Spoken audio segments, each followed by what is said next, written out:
So hello everyone, welcome back to my channel. This is Biraj Shah and you are watching Biraj study point. तो आज की ये video आपके लिए काफ़ी ज़्यादा यूज़फुल होने वाली है। आज की इस वीडियो में हम डिस्कस करने जा रहे हैं जो आपका पॉलिटिकल साइंस सब्जेक्ट है, यानी भारतीय शासन एवं राजनीति। इसमें जो आपकी 4th यूनिट है, जिसमें आपको 3 चैप्टर्स पढ़ने हैं। जो फर्स्ट है वो है भारत में शक्ति संरचना जाति के संदर्भ में, एंड जो सेकंड चैप्टर है वो है भारत में शक्ति संरचना वर्ग, एंड जो लास्ट चैप्टर है वो है पितृसत्ता। तो आज हम अपने इस वीडियो में इन तीनों चैप्टर्स को, या फिर आप कह सकते हो इस पूरी यूनिट को कवर करने जा रहे हैं। और तो और मैंने अपने इस वीडियो में इस यूनिट से रिलेटेड अभी तक एग्ज़ाम में जितने भी टाइप के क्वेश्चन पूछे गए हैं, वे सभी क्वेश्चन आपको इस वीडियो में कंप्लीट सॉल्यूशन के साथ मिलने वाले हैं। और तो और मैंने अपने इस वीडियो में ये भी मेंशन कर दिया है कि कौन सा क्वेश्चन किस ईयर में पूछा गया है। और अगर आपने इस वीडियो के सभी क्वेश्चन को अच्छी तरह कर लिया तो आप देखोगे कि आपके एग्ज़ाम में इससे बाहर एक भी क्वेश्चन नहीं आएगा। और तो और जो क्वेश्चन की लैंग्वेज होगी वो भी एज इट इज़ ऐसी ही रहने वाली है। तो ये वीडियो आपके लिए काफ़ी ज़्यादा इंपॉर्टेंट होने वाली है। तो प्लीज़ इस वीडियो को कंप्लीट देखिएगा और वीडियो को ज़रा सा भी स्किप ना करें। तो बिना टाइम वेस्ट करते हुए हम बढ़ते हैं अपने वीडियो की तरफ। तो जैसा कि मैंने आपको बताया, आपको 4th यूनिट में आपको 3 चैप्टर्स पढ़ने हैं, ठीक है। तो वीडियो में आगे बढ़ने से पहले मैं आपको इन तीनों चैप्टर्स का एक ओवरव्यू देना चाहता हूँ कि आखिर हमें इन तीनों चैप्टर्स में पढ़ना क्या है और एग्ज़ाम में किस किस तरीके से इन तीनों चैप्टर से क्वेश्चन बन सकते हैं, ठीक है।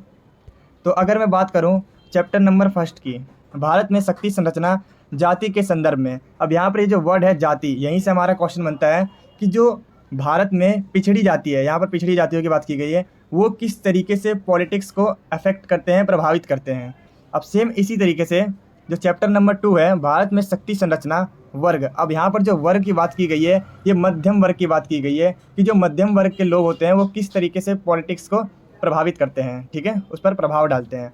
एंड जो लास्ट है 3rd चैप्टर, इसमें भी सेम इसी तरीके से जो पितृसत्ता है वो किस तरीके से पॉलिटिक्स को प्रभावित करती है, ठीक है। तो अगर हम इन तीनों चैप्टर्स का कंक्लूजन निकालें तो इन तीनों चैप्टर्स में से यही पूछा जाता है एग्ज़ाम में कि ये तीनों चैप्टर्स पॉलिटिक्स को किस तरीके से प्रभावित करते हैं, ठीक है। तो अब हम बढ़ते हैं अपने वीडियो की तरफ। मैंने आपको इन तीनों चैप्टर्स का एक ओवरव्यू दे दिया है, ठीक है।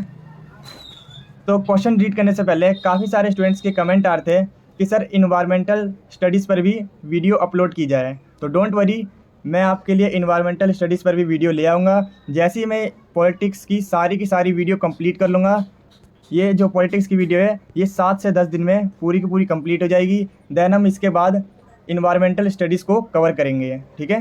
तो डोंट वरी, वो भी मैं आपको करा दूँगा, आपको कोई और वीडियो देखने की ज़रूरत नहीं पड़ेगी, ठीक है। तो अब हम बढ़ते हैं अपने क्वेश्चन की तरफ। 2019 के पेपर में पूछा गया था शक्ति संरचना के मुख्य कारक। यहाँ पर स्पेलिंग एरर है, आपको कारक लिखना है, ठीक है, ऐसे कारक, ठीक है, स्पेलिंग एरर है। कारक के रूप में पितृसत्ता किस प्रकार भारतीय राजनीति पर प्रभाव डालती है, ठीक है, 2019 के पेपर में पूछा गया था। अब हम इसका सॉल्यूशन कुछ इस तरीके से लिखेंगे।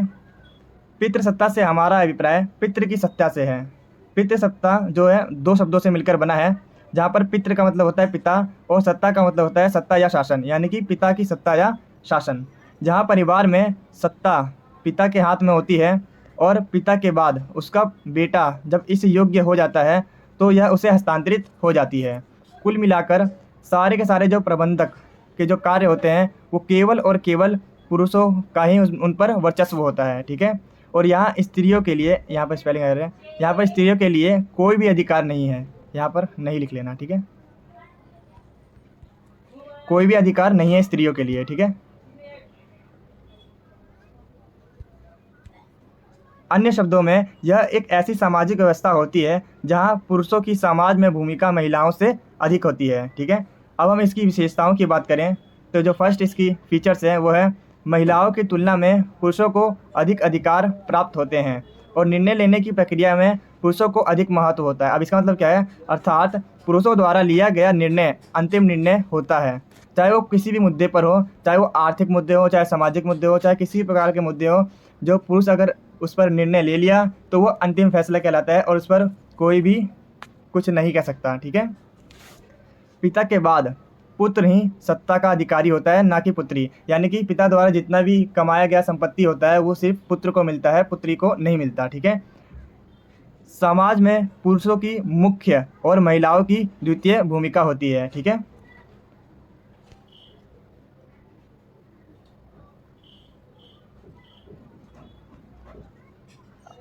पितृसत्ता भारतीय राजनीति को किस प्रकार प्रभावित करती है, इसके संदर्भ में निम्न बिंदुओं द्वारा और उदाहरणों द्वारा समझा जा सकता है। ठीक है, भारत में स्थानीय चुनाव में महिलाओं के लिए आरक्षित सीटों पर महिला चुनाव लड़ती तो है, लेकिन उनकी भूमिका केवल हस्ताक्षर तक ही सीमित रह जाती है या फिर सीमित कर दी जाती है। ठीक है, अब इसके बारे में हम डिटेल में पढ़ेंगे। भारत में नेताओं की पितृसत्ता खुलकर सामने आई है। ठीक है, अब कैसे, उसके बारे में हम अभी आगे बढ़ते हैं। 2014 के पेपर में 2014 में एक चुनावी रैली में जो अध्यक्ष थे मुलायम सिंह यादव, ठीक है, ने बलात्कार के संदर्भ में मौत की सज़ा को गलत बताते हुए क्या कहा कि लड़के तो लड़के होते हैं, लड़कों से गलतियां हो जाती हैं। उन्होंने कहा कि अगर उनकी सत्ता आई तो वो इस कानून को बदल देंगे। ठीक है, उस समय क्या होता है, 2014 में ये एक बलात्कार के खिलाफ एक लड़के को फांसी की सज़ा दी जाती है। ठीक है, तो मुलायम सिंह क्या कहते हैं कि लड़के तो लड़के होते हैं और लड़कों से गलतियां हो जाती है, और अगर वो इस सत्ता में आए, अगर उनकी पार्टी जीत गई तो वो इस फांसी की सज़ा को बंद करा देंगे।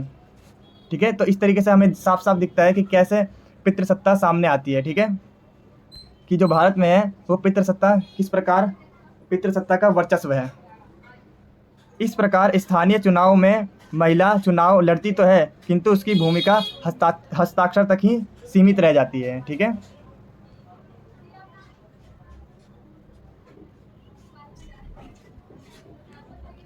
अब पितृसत्ता के पहलू के बारे में बात कर लेते हैं।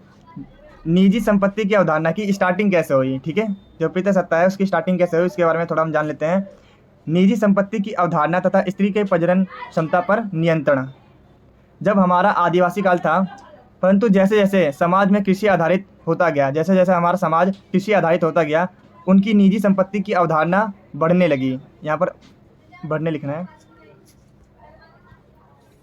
बढ़ने लगी। ठीक है, उनके मन में लालसा आने लगी और पुरुषों में सत्ता का लोभ बढ़ता गया। ठीक है, और वह चाहते थे कि उनके द्वारा अर्जित की गई जितनी भी संपत्ति है वो उनके बेटे और उनके भी बेटे यानी कि उनकी सभी संतान को हस्तांतरित होती जाए। ठीक है, और इसके लिए क्या महत्वपूर्ण था, उनके बेटे को, उनके जो जितने भी बेटे हैं उनका होना जरूरी था। तो अब उन्होंने क्या किया, स्त्रियों के प्रजनन क्षमता पर पुरुषों का नियंत्रण हो गया। ठीक है, जिस तरीके से वो काफ़ी सारे बच्चे पैदा करने लग गए। ठीक है, और जो पुरुष है वो क्या समझने लग गए कि स्त्री क्या है, वो सिर्फ बच्चा पैदा करने वाली एक फैक्ट्री है। ठीक है, तो इसी तरीके से जितने भी पुरुष थे उन्होंने स्त्रियों के प्रजनन क्षमता पर नियंत्रण कर लिया। ठीक है,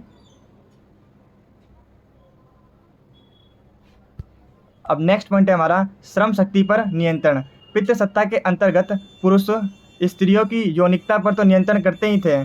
ठीक है, उनकी प्रजनन क्षमता पर तो नियंत्रण करते ही थे, इसी के साथ साथ उन्होंने महिलाओं के श्रम शक्ति पर भी नियंत्रण रखते थे।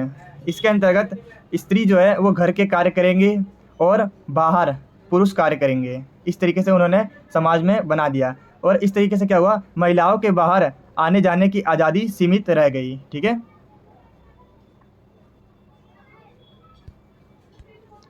भारत की राजनीति में महिलाओं की भूमिका में कमी के निम्नलिखित कारण हैं। पहला है पितृसत्ता समाज।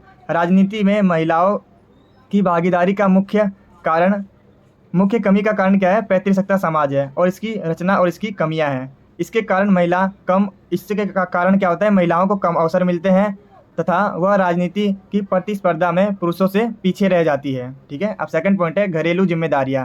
अब जो महिलाएं होती है उनको काफ़ी सारे घरेलू जिम्मेदारियां होती है, जैसे कि बच्चों की देखभाल करना, खाना खाना। लेकिन जो पॉलिटिशियंस होते हैं, जो पुरुष होते हैं, उन्हें तो सिर्फ पॉलिटिक्स करना होता है, तो उनके लिए काफ़ी ज़्यादा आसान होता है और महिलाओं के लिए काफ़ी ज़्यादा मुश्किल हो जाता है। तो इसीलिए महिलाएं जो होती है वो पुरुषों से पीछे रह जाती हैं। ठीक है, अब इसका कंक्लूज़न क्या है। ठीक है, तो इसके कंक्लूज़न तो नंबर फर्स्ट पे यही है कि अगर आप इस वीडियो को जितने ज़्यादा लाइक करते हो, शेयर करते हो, तो एक तो ये इसका कंक्लूजन है। अब कैसे, क्योंकि जब आप इस वीडियो को शेयर करोगे तो उससे क्या होगा, लोग ज़्यादा से ज़्यादा जागरूक होंगे। ठीक है, जिससे कि पितृसत्ता समाज खत्म हो सकता है। तो प्लीज़ इस वीडियो को जितने ज़्यादा हो सके लाइक शेयर जरूर से जरूर करना और सब्सक्राइब तो जरूर कर लेना। ठीक है, एंड जो सेकंड इसका समाधान है वो क्या है, सामाजिक व्यवस्था में समन्वय। सामाजिक संगठन है, समाज एक संगठन है और उसमें दो इकाइयाँ हैं, एक पुरुष है और एक स्त्री है। ठीक है, और दोनों ही स्वतंत्र इकाई हैं, एक के बिना दूसरे की कल्पना निराधार है, ठीक है, यानी कल्पना ही नहीं की जा सकती। दोनों को समानता और आज़ादी द्वारा ही समाज का सर्वांगीण विकास किया जा सकता है। अब सर्वांगीण विकास क्या होता है, यानी कि पूरी तरीके से विकास करना, उसे हम क्या कहते हैं, सर्वांगीण विकास।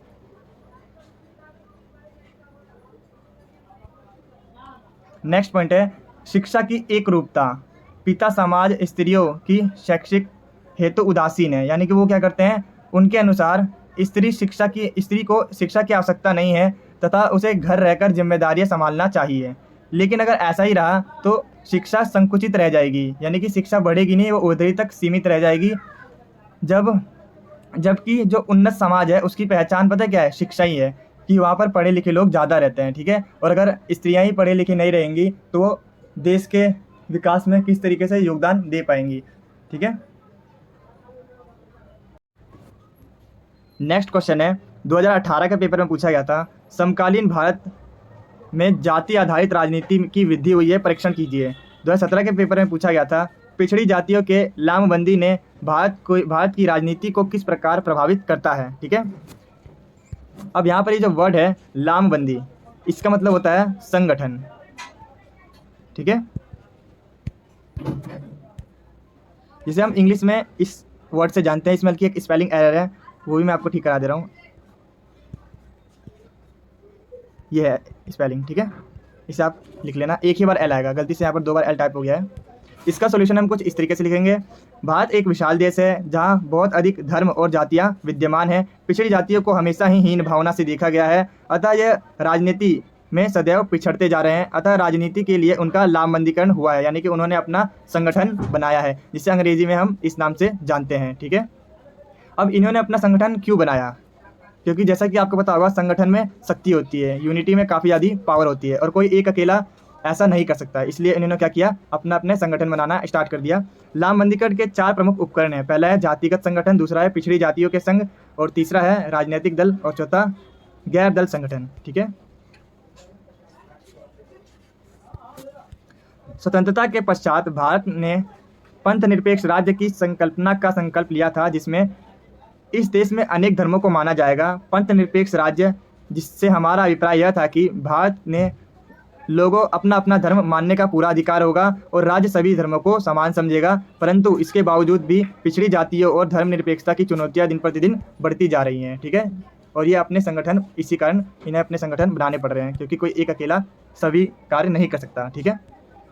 स्वतंत्रता के पश्चात जाति संगठनों का निर्माण आरंभ हुआ। अनेक प्रकार के संगठनों का निर्माण हुआ, क्योंकि राजनीतिक संगठन और लोकशाही असफल रहे। यह संगठन निर्धन और पिछड़े समुदाय थे और अधिकारों की प्राप्ति और उनकी समस्याओं का समाधान करना चाहते थे, ये सब, ठीक है। आधुनिक राजनीति में एक व्यक्ति केवल निर्णायक की भूमिका नहीं निभा सकता, ठीक है। एक अकेला व्यक्ति ये सारे के सारे कार्य नहीं कर सकता, इसीलिए इन्होंने यूनिटी बनाई, यानी कि संगठन बनाया। शक्ति एवं नीति समूह को आकार प्रदान करने के लिए मोबिलाइजेशन एक अनिवार्य शर्त बन चुका है, ठीक है। इसलिए इन्होंने संगठन बनाया, जिसे लामबंदीकरण के नाम से भी जानते हैं। पिछड़ी जातियों आज राजनीतिक पार्टियों को संख्यात्मक सहायता प्रदान करती है। नए राजनीतिक जागरूकता के कारण लोकतांत्रिक राजनीति के अंतर्गत भी लामबंदीकरण ने महत्वपूर्ण भूमिका अदा की है, ठीक है। जातिगत संगठनों के कारण उन्हें भौतिक अधिकारों की प्राप्ति हुई है, जिससे वह स्वयं को उठा पाएं। उन्होंने राजनीतिक दलों पर जोर डाला है कि वह अपने अधिकारों एवं प्रावधानों की वृद्धि करें। इसके लिए उन्होंने उच्च जातियों को अपने व्यवहार को बदलने के लिए भी कहा है। यह केवल उनके स्थानों पर पदों को प्राप्त करके ही संभव है, कि जब तक वो राजनीति में नहीं आएंगे तब तक वो अपनी समस्याओं को नहीं बता पाएंगे और तब तक सरकार उनकी समस्याओं का समाधान नहीं कर पाएगी। इसलिए वो जो जाति के लोग हैं उन्हें एक न एक पद पर आना पड़ेगा, जिससे कि वह सभी जातियों की जो समस्या है उनको बता सकें। अतः सरकारी कार्यालय आदि उनके द्वारा विभिन्न पदों की मांग की गई। इसके अतिरिक्त उन्हें संसद तथा पंचायत आदि में आरक्षण प्रदान किए गए। पिछड़ी जातियों ने मोबिलाइजेशन के कारण राजनीतिक पार्टियों को बड़ी संख्या में वोट बैंक प्रदान हुए हैं। जातियों के आधार पर ही उन्हें मुख्य रूप से राजनीतिक दलों के निर्माण में सहायता प्राप्त हुई है। राजनीति में मोबिलाइजेशन भारतीय राजनीतिक के अंतर्गत महत्वपूर्ण भूमिका अदा करती है। अब जो हमारा नेक्स्ट क्वेश्चन है वो 2017 के पेपर में पूछा गया था, भारत की लोकतांत्रिक राजनीति में नवीन मध्यम वर्ग की भूमिका का आलोचनात्मक परीक्षण कीजिए। ठीक है, तो इसका सॉल्यूशन हम कुछ इस तरीके से लिखेंगे। भारत को लोकतांत्रिक राजनीति में नवीन मध्यम वर्ग की भूमिका विशेष स्थान रखती है। ठीक है, यानी कि ये भी राजनीति में काफ़ी ज़्यादा इंपॉर्टेंट रोल अदा करती है। मध्य वर्ग में विभाजन केवल शिक्षा और अर्थव्यवस्था ही नहीं है, इन्हें जाति और बोली, धर्म, उम्र, स्त्री पुरुष की संख्या, ग्राम व शहरों में निवास के आधार पर भी बांटा गया है। हमारा तात्पर्य उन लोगों से है जो स्वतंत्रता से रहना चाहते हैं। ठीक है, ऐसी नीतियाँ चाहते हैं कि उनको निर्वाह सरलता से हो सके। वे लोग राजनीति के ऊंचे ऊंचे पद पर कार्य करते हैं। राजनीति में भाग लेने के लिए उनके सोचने का ढंग ही अलग है। लोकतांत्रिक ढांचे में मध्यम वर्ग की संख्या बहुत अधिक नहीं है, परंतु इनकी भूमिका बहुत निर्णायक है। ठीक है, यह 21वीं शताब्दी में नया भारत बनाना चाहते हैं। लोकतंत्र में नवीन मध्यम वर्ग का महत्व है। वे जल्दी से परिवर्तन लाना चाहते हैं तथा स्वतंत्रता और समानता चाहते हैं। इनका योगदान बहुमत व अल्पसंख्यक दोनों में समान है। यही वह वर्ग है जो आगे आकर चुनाव लड़ता है। इसका राष्ट्रीय नीतियों पर प्रभाव दिखने लगा है। जो जितने भी राष्ट्रीय नीति हैं उन पर इसका काफ़ी ज़्यादा इफेक्ट पड़ता है। निसंदेह आने वाले समय में पता लगेगा कि राजनीति किस प्रकार मोड़ लेती है। ठीक है, अब इसमें आप ये सभी पॉइंट ऐड कर सकते हैं जो मध्यम वर्ग के लोग हैं। देश की राजनीति में मध्यम वर्ग की भूमिका महत्वपूर्ण है, क्योंकि यह बड़े पूंजीपतियों और मध्यम वर्ग के बीच एक निरंतर का रूप ले लेती है। ठीक है, मध्यम वर्ग मुख्य रूप से समाज के विभिन्न समूहों का एक गठन करता है, जिसमें छोटे पूंजीपति शामिल होते हैं जिनकी छोटी पूंजी होती है। माइकल कैकरी, जिन्होंने छोटे ज़मींदारों, अमीर और मध्यम किसान, ग्रामीण और अर्ध ग्रामीण बस्तियों के व्यापारियों, छोटे पैमाने पर निर्माताओं, खुदरा विक्रेताओं के वर्ग का उल्लेखन करने के लिए मध्य वर्ग शब्द का इस्तेमाल किया है। ठीक है, इन्होंने इस वर्ग का इस्तेमाल किया है इन सभी लोगों के लिए, और इसे स्थानीय पूंजी के रूप में इस्तेमाल करता है, क्योंकि यह वर्ग राजनीतिक दल में प्रत्यक्ष चैनलों के बजाय सांस्कृतिक, सहकारी, परोपकारी और ट्रेड एसोसिएशन कारकों का लाभ उठाता है। मध्यम वर्ग एक अन्य वर्ग अधीनस्थ वर्ग मध्यम वर्ग है, जो वेतन प्राप्त करते हैं, शिक्षा पूंजी रखते हैं, जो फंड्रेसेल और हेरल द्वारा प्रकाश में लाए गए, जो समाज के प्रमुख वर्ग की प्रथाओं का अनुसरण करने की कोशिश करते हैं। देशपांडे इस खंड को बड़े पैमाने पर एक रूप में दर्शाते हैं, जो उन विचारधाराओं के अनुसरण उपभोग में लगे हुए हैं, जो अभिजात वर्ग के अंश द्वारा निर्मित है। इस प्रकार उन्होंने सामाजिक वैधता के साथ निवेश करते हैं। ठीक है, नव उदारवादी अर्थव्यवस्था एक व्यापक घटना बन जाने के साथ इन मध्यम वर्गों ने बढ़ती अर्थव्यवस्था और सेवा क्षेत्र में सबसे महत्वपूर्ण प्रसार के साथ लाभ उठाया है। वे अब देश के चुनावी राजनीति में प्रमुख भूमिका निभा रहे हैं, क्योंकि समकालीन घटनात्मक अभिलेख करने के लिए खड़े हैं। ठीक है, तो thank you so much for watching this video. अगर आपको ये वीडियो ज़रा सी भी अच्छी लगी हो तो इसे लाइक, शेयर और सब्सक्राइब तो जरूर कर लेना। Thank you so much.